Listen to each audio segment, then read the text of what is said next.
Hi, I'm Marianne Williamson, and I'm really excited about the publication of my newest book. It's called The Mystic Jesus, The Mind of Love. I want to tell you a little something about the inception of this book.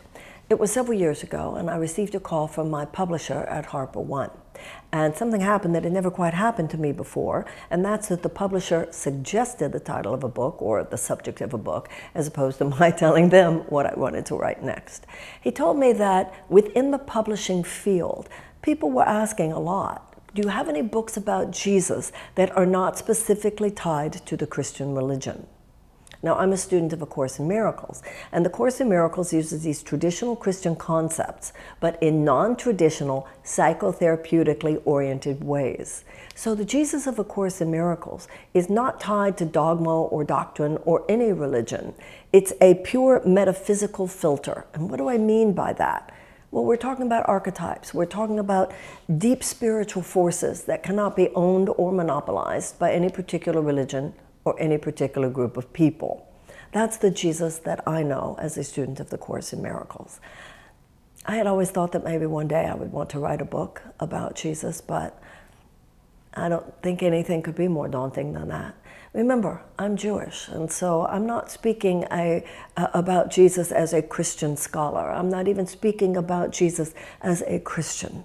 I'm speaking about the Jesus as I believe in the 21st century. He's starting to be available. He's starting to be seen by so many people for whom he's become like a fossil, stuck in a glass case in a museum somewhere. And there's a deep yearning of the heart to liberate that concept, to liberate that perception, so that this isn't the Jesus that you necessarily learned about in Sunday school. Although for millions of people who read the Course in Miracles, it is a Jesus who actually explains everything you learned in Sunday school. So whether you're a Christian, whether you're not a Christian, whether you're another religion, whether you're secular, whatever it is, but you are interested in this amazing force on the planet, undeniable force, which for many of us is not only a force on the planet, but a profound force in our hearts, then I hope that this book will be of value to you.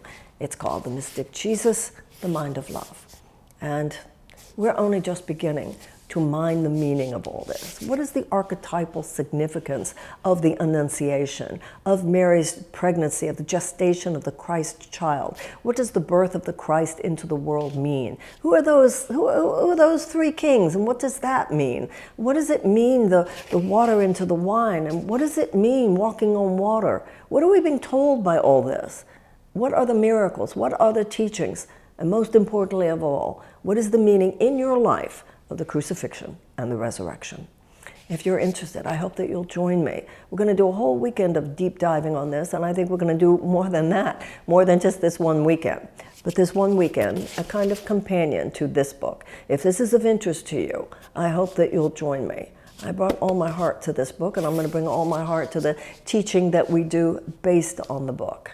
It's a real honor, it's a real privilege, and I hope it's of meaning and some level of illumination for you as well. Thanks.